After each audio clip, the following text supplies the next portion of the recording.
Olá, terceiro ano, tudo bem? Como estão nesse período aí de isolamento? Eu estou com muita saudade de todos vocês. Estou com saudade de estar em sala de aula. Estou com saudade de conversar com vocês sobre os assuntos e falar cara a cara, olhando para todos vocês.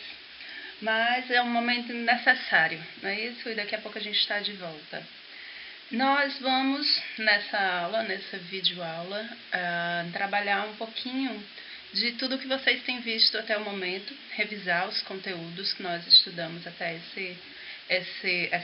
durante essa etapa, pensando mesmo em como vai ser a prova bimestral de vocês quando voltarem e destacando principalmente aqueles assuntos que são recorrentes em prova.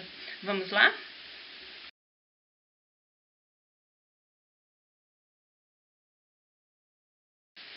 Para quem não lembra do que nós estudamos até o momento, está aí um resuminho dos assuntos, ok? A primeira coisa que nós vimos, que nós, no caso, revimos, porque é um conteúdo que vocês vêm estudando desde o nono ano, que são as funções da linguagem.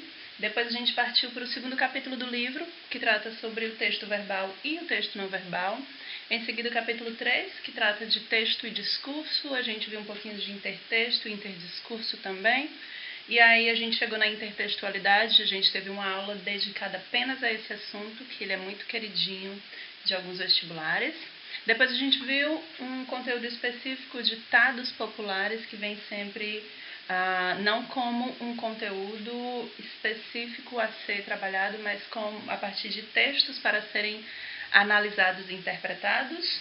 Depois a gente viu o capítulo 4 com os gêneros do discurso, e daí a gente viu o capítulo 6, observação, análise e identificação, quando nós fizemos aquela brincadeirinha de adivinhar quais eram os objetos a partir da análise do tato, ok?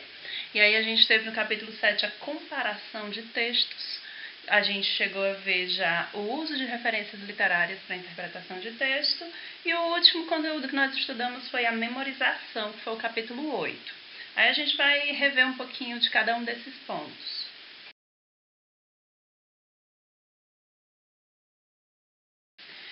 As funções da linguagem. Para a gente entender bem as funções da linguagem, quem ainda tem dúvidas em relação a esse aspecto, nós vamos considerar sempre os elementos que compõem a comunicação. O ser humano estabelece comunicação a partir de linguagem, essa linguagem pode ser na forma verbal, não verbal ou mista, e a gente tem, e essa comunicação é sempre com a intenção. Uma pessoa que estabelece comunicação com outra querendo passar uma mensagem qualquer.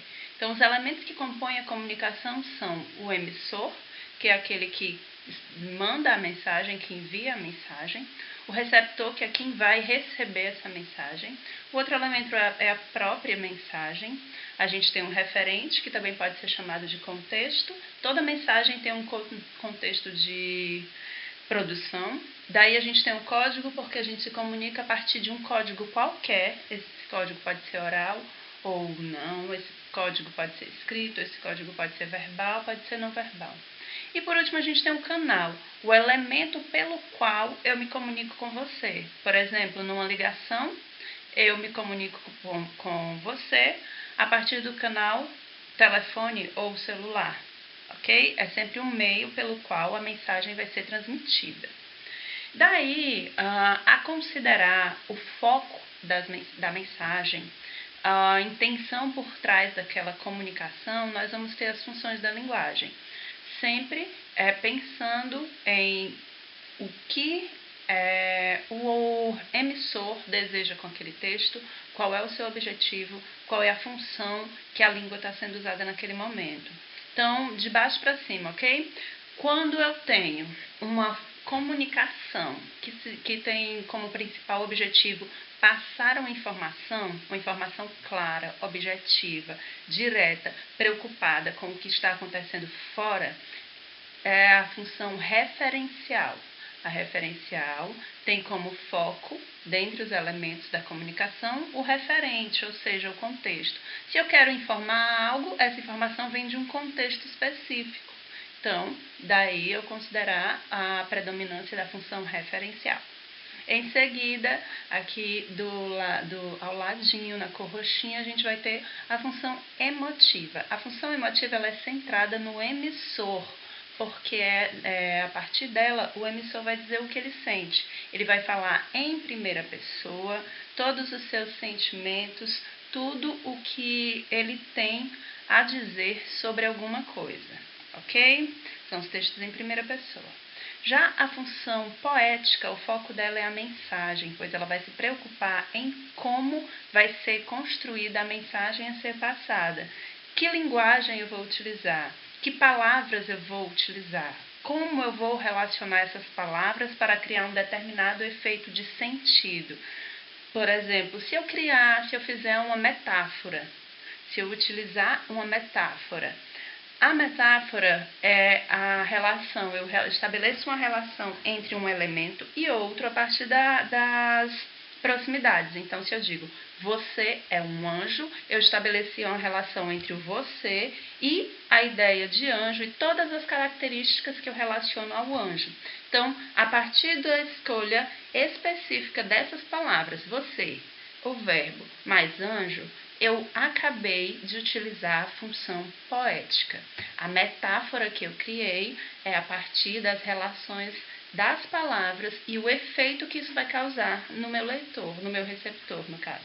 Então, se o meu receptor, ao ouvir você é um anjo, ele vai entender o quê? Eu sou uma pessoa muito boa, eu sou uma pessoa que tem muitas qualidades, que ajuda, que está sempre disponível.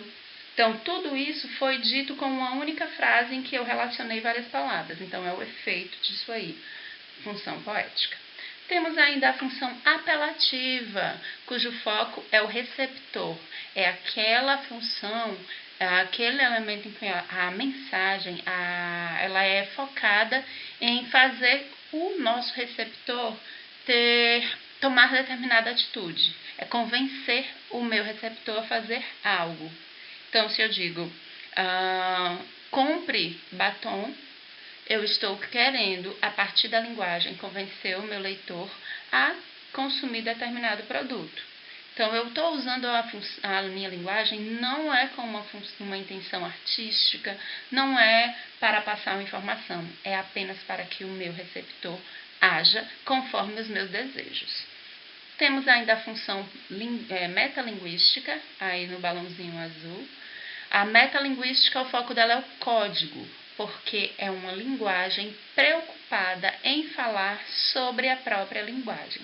Sempre que eu falo sobre algum elemento que compõe a língua, o mesmo elemento, por exemplo, essa aula agora que eu estou ministrando, é uma aula em que eu uso a língua portuguesa para explicar elementos da língua portuguesa, metalinguagem. Se eu faço uma foto minha, se eu tiro uma foto minha, fotografando alguém, a foto está falando sobre o quê? Sobre a própria foto, metalinguagem. Se eu faço uma pintura minha, pintando alguém, fazendo um quadro, a pintura da própria pintura, metalinguagem. E por último, a gente tem a função fática, que o foco dela é o canal. Nessa função, a intenção principal é apenas verificar se a comunicação deu certo. Agora, neste momento, eu estou me comunicando com vocês a partir dessa videoaula, a partir de áudio.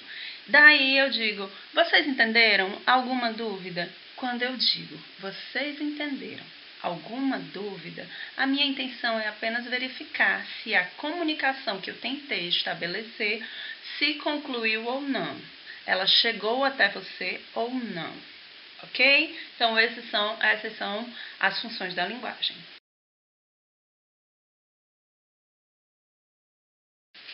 E o nosso segundo conteúdo do capítulo 2 do nosso livro didático, que são os textos verbal, não verbal e misto ou multimodal. Vocês já sabem que essa nomenclatura multimodal ela pode aparecer em algumas provas e quando ela aparece, ela significa exatamente texto misto, ok? Então, texto verbal é o texto que utiliza palavras na comunicação. O não verbal é o texto que não utiliza palavras, ele pode usar qualquer outro recurso para se comunicar que não sejam palavras. E o multimodal ou o misto é aquele que mistura o verbal e o não verbal. Ele tem os dois anteriores em si. E aí é um detalhe importantíssimo, por exemplo, uma fotografia com uma legenda. A fotografia é um texto não verbal.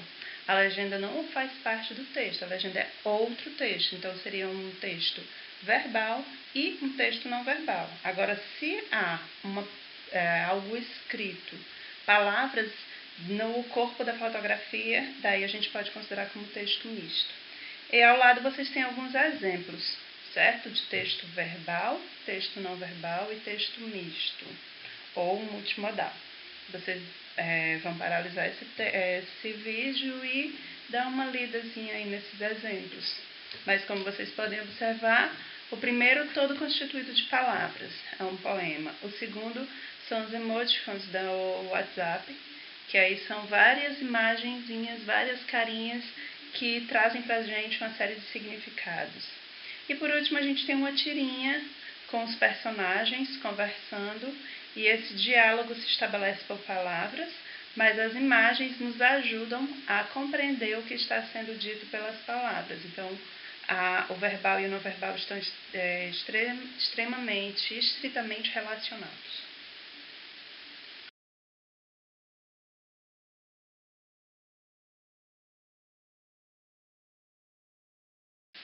Nosso terceiro conteúdo é o conteúdo do capítulo 3 do nosso livro didático, que é o texto e discurso, e o intertexto e o interdiscurso. E existem alguns conceitos que nós precisamos ter em mente. O primeiro é o de texto, e aí texto é tudo aquilo que é um todo completo, dotado de significado. Você olhou, você observou, você conseguiu extrair dali um sentido, você vai ter um texto. Logo, ele não precisa ser constituído por palavras, ele não precisa ser apenas escrito. Tudo do qual você extrai um sentido, você vai chamar isso de texto. Já o discurso é uma atividade comunicativa, ela é constituída não apenas pelo texto. O texto faz parte do discurso, mas ela também vai considerar o contexto, a finalidade, os interlocutores, ok? E aí o exemplo aí dessa charge, nós temos um texto que fala um pouquinho sobre a violência, mas que traz um discurso maior sobre a violência nos centros urbanos. É um texto específico sobre esse assunto, mas que ele traz algo maior, um contexto maior, uma visão de mundo, um posicionamento sobre esse assunto. Já a intertextualidade é a relação entre os textos, quando você tem um texto retomando, dialogando, estabelecendo relação com o outro, e a interdiscursividade é quando dois discursos se relacionam, um retoma o outro, ok?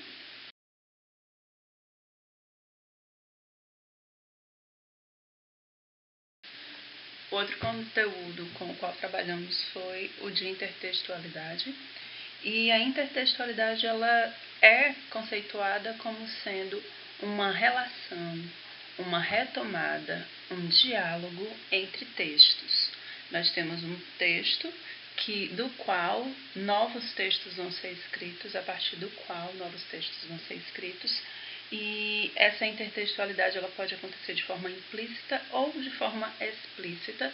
A implícita é quando é necessário que o leitor conheça um conteúdo prévio, porque essas informações, a relação, a retomada, ela é dada de forma muito sutil, por uma palavra, um único elemento, e se o leitor não conhecer o texto, o intertexto, o texto primeiro, ele não vai conseguir recuperar essa informação. Já a explícita é como nós temos aí nessa foto, nessa imagem dos Simpsons atravessando a avenida Abbey Road, e aí a gente vai ter a retomada da capa de um dos álbuns mais conhecidos dos Beatles. Então, por mais que você nunca tenha ouvido Beatles, por mais que você não goste da música, do estilo, você consegue retomar a informação dessa capa a partir do novo texto, que é o texto dos Simpsons, ok? Então, isso é intertextualidade. E aí, como vocês podem ver pelo exemplo que eu trouxe, essa intertextualidade ela pode acontecer com textos de qualquer tipo de linguagem. Texto verbal, texto não verbal. Ele pode ser em forma oral, pode ser escrito, ok? Pode ser em forma visual. Ela pode acontecer de qualquer forma, a intertextualidade.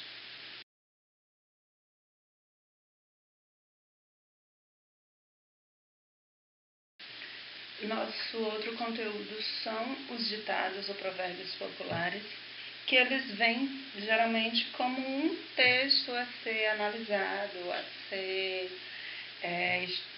interpretado para a questão, nunca cobrado como um conteúdo em que você precisa conhecer os conceitos.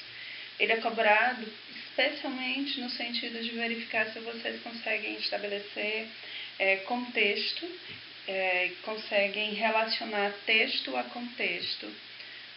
Perceber, por exemplo, como uma determinada expressão, um determinado ditado, ele dialoga com uma determinada situação comunicativa.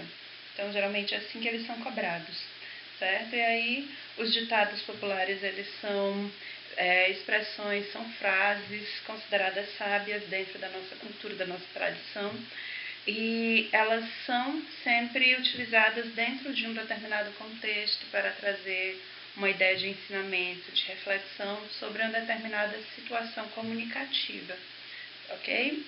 E eles estão sempre relacionados à nossa cultura. Então, a gente vai ter ditados próprios de uma região, ditados que estão relacionados a grupos étnicos, a grupos sociais, ok?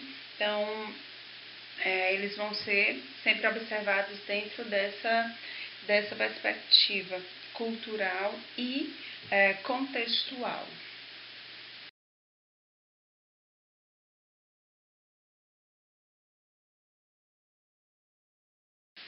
Nós também estudamos a observação, a análise e a identificação, que nós podemos considerar como o primeiro processo de análise e interpretação de um texto. Para você ler, para você entender, a primeira coisa que você tem que fazer é sempre observar o texto que está na sua prova. A partir dessa observação, a gente consegue já perceber, por exemplo, se é um texto verbal, não verbal ou misto, só pela observação. E aí, o que é observar é olhar, é notar, é perceber, certo? E aí, quando você olha, você já começa a realizar a leitura e começa a identificar o texto, identificar elementos desse texto. E aí você consegue, por exemplo, identificar que tipo de linguagem vai ter aí, por exemplo, se é uma linguagem mais coloquial ou se é uma linguagem mais formal. Você consegue identificar, distinguir o tipo textual que aparece ali, que predomina. Primeiro você olha para o texto, depois você, a partir da leitura, vai identificando, vai estabelecendo distinções dos elementos que caracterizam o texto. Se esse texto é em prosa ou em verso, se esse texto utiliza uma determinada figura de linguagem ou não. E aí a gente chega na análise. A análise é a decomposição desse texto em partes para que você consiga reconhecer e aprofundar aqueles elementos que você foi percebendo na identificação. Então, por exemplo, quando você olhou para o texto, percebeu que ele é um texto verbal, e aí na leitura você foi percebendo que existe um tipo narrativo, a decomposição dos elementos desse texto vai te possibilitar, por exemplo, perceber se os verbos realmente são os verbos característicos de um tipo narrativo. E quem possibilita isso é a análise. Então, esses três processos, observação, identificação e análise, eles são os primeiros que são realizados e eles acontecem juntos. É um processo unido, gradual, quase que a gente quase que faz inconscientemente esse processo, ok?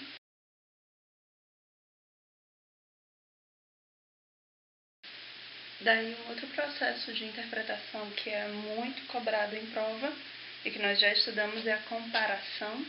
A comparação de textos, ela pode acontecer não apenas com dois, mas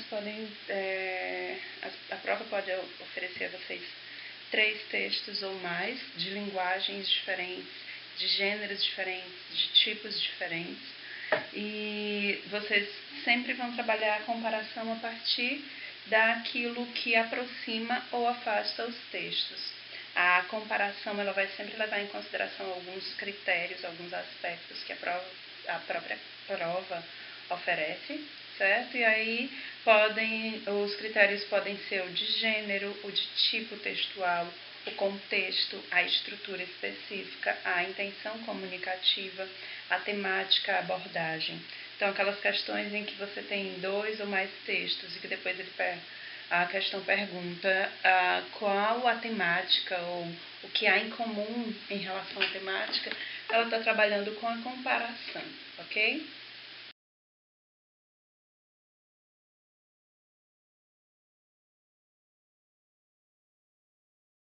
E então a gente chega em um outro conteúdo que é muito importante, que é o uso de referências literárias para a interpretação de texto.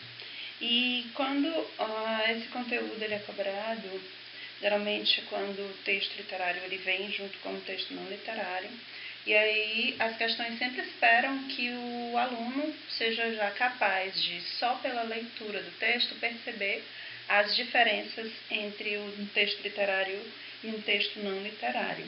E aí, para isso, a gente trabalha com os conceitos de conotação e denotação e literário e não literário. E aí, para quem não lembra, né, a denotação, nós vamos ter a denotação como sendo a significação restrita, a palavra no seu sentido comum, aquele conceito encontrado no dicionário, são as palavras utilizadas de modo objetivo, a linguagem é sempre exata, ela é precisa. Já a conotação, a significação ela é ampla. Quem cria o significado é o contexto. As palavras elas têm um sentido que levam em si valores sociais, afetivos, ideológicos, e não exatamente só o conceito fundamental que você encontra no dicionário. Na conotação, a palavra ela é utilizada de forma artística, de forma criativa, e a linguagem é extremamente expressiva, ela tem muitos significados. Então, é necessário que a gente saiba a oposição entre denotação e conotação. E aí a gente chega no texto literário e o não literário, porque o literário ele está para o conotativo e o não literário está para o denotativo. Então, um texto literário, ele utiliza uma linguagem mais pessoal, ele é carregado de emoções e valores, certo? A linguagem do texto literário ela é plurissignificativa, o texto literário ele passa por um processo de recriação da realidade, ele tem uma intenção estética, nós não temos ali a realidade da forma como nós vemos diariamente, ela é recriada, por mais que seja parecido, não é exatamente a mesma coisa. E o ênfase é sempre na expressão. Já o texto não literário, ele vai utilizar uma linguagem impessoal, objetiva, informativa. A linguagem ela vai ser denotativa. Nós não vamos recriar num texto não literário a realidade. Nós vamos informar sobre a realidade. E o ênfase vai ser sempre na informação, no conteúdo. E pensando em termos de funções da linguagem, o texto literário ele vai sempre utilizar a função poética, ou seja, aquela função da linguagem que permite a criação, a exploração de sentidos e o efeito desse sentido. Já o texto não literário ele vai sempre fazer uso da função referencial, porque ele é informativo, ele não é pessoal, ok?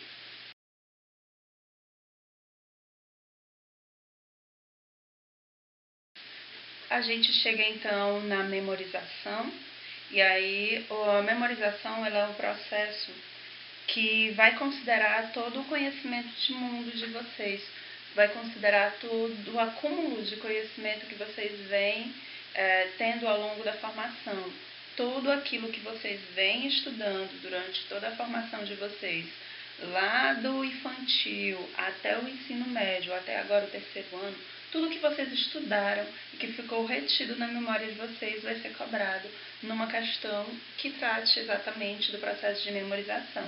Então, os textos, numa questão que quer trabalhar com a memorização, eles funcionam principalmente como ativadores de conhecimento.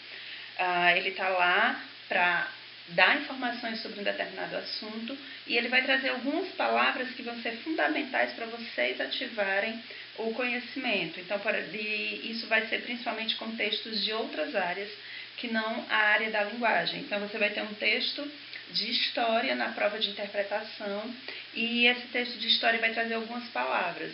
Por exemplo, um texto sobre o período medieval. E aí ele vai trazer algumas palavras para ativar o conhecimento de vocês, tudo que vocês já viram, ouviram e estudaram sobre o período medieval.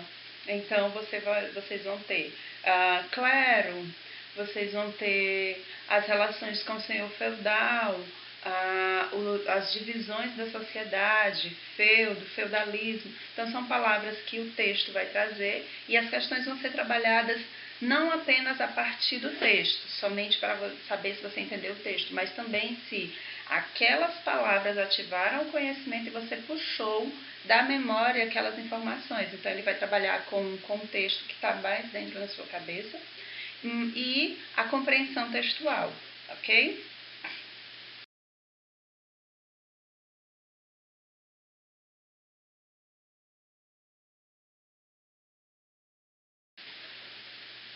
E nós chegamos agora no nosso último conteúdo, que está no capítulo 4, que certamente é o conteúdo mais importante, por ser o conteúdo com certeza mais cobrado em provas, que são os tipos e os gêneros textuais, certo? Que eu estou sempre repetindo, sempre, e vou continuar, porque vocês já viram que realmente ele cai.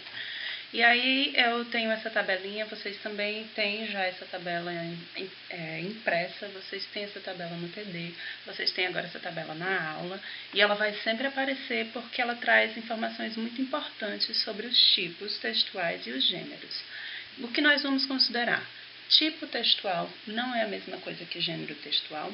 O tipo textual, ele é linguístico, o que caracteriza são elementos linguísticos, ele é restrito, nós temos apenas 5, e esses 5 podem se converter em 9, mas essa conversão é um processo, na verdade, de união dos que já existem. Então, um se junta com o outro, forma um sexto, outros 2 se juntam, formam um sétimo, um se divide em 2, que é o injuntivo, pode se dividir em 2, persuasivo e instrucional.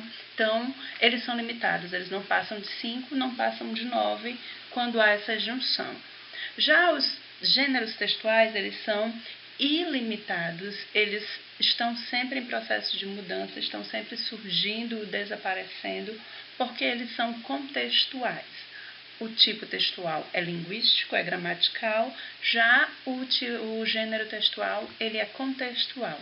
Ele surge a partir de um contexto, de uma situação comunicativa, de uma necessidade do falante da língua portuguesa de se comunicar.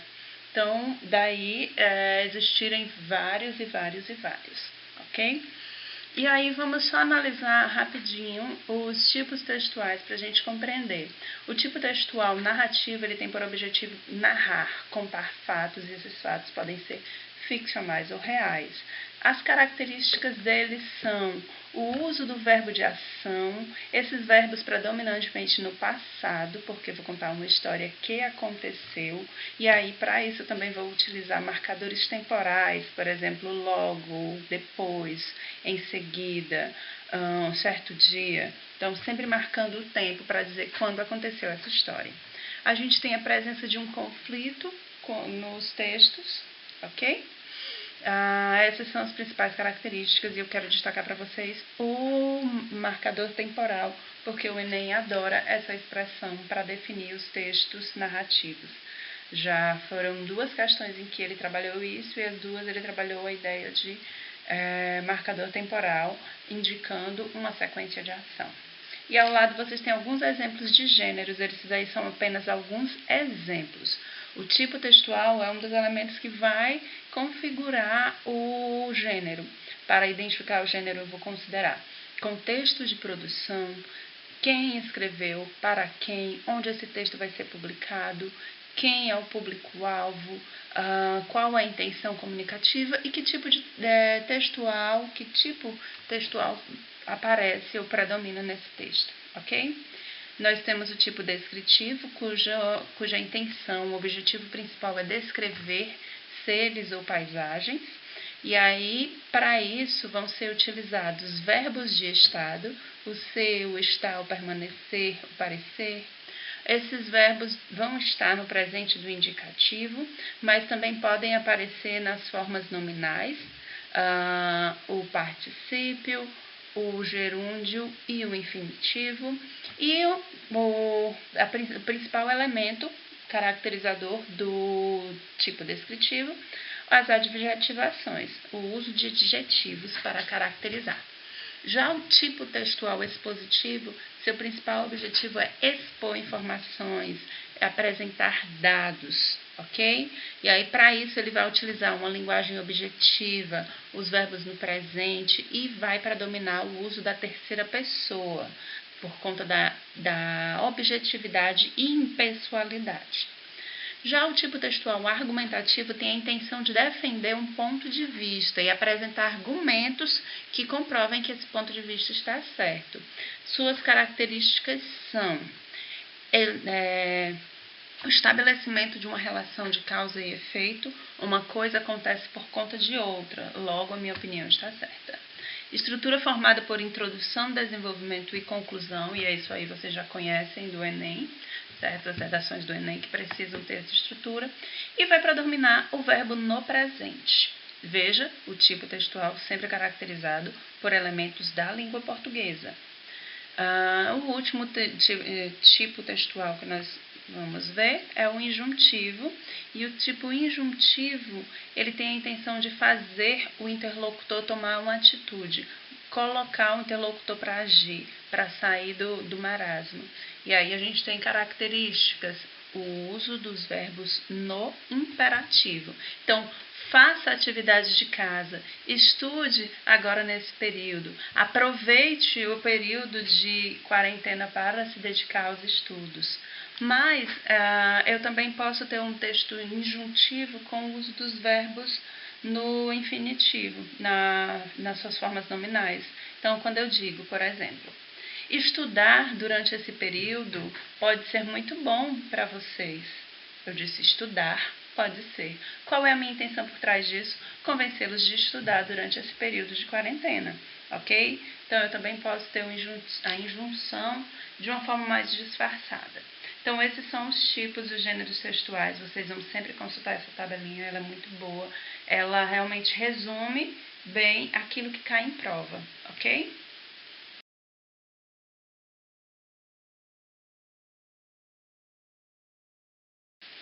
Então, turma, a nossa aula vai se encerrando por aqui. Eu agradeço muito a atenção de todos vocês. Eu peço que respondam as questões. Em caso de dúvidas, entrem em contato, certo? E a gente se encontra logo mais. Tchau, tchau.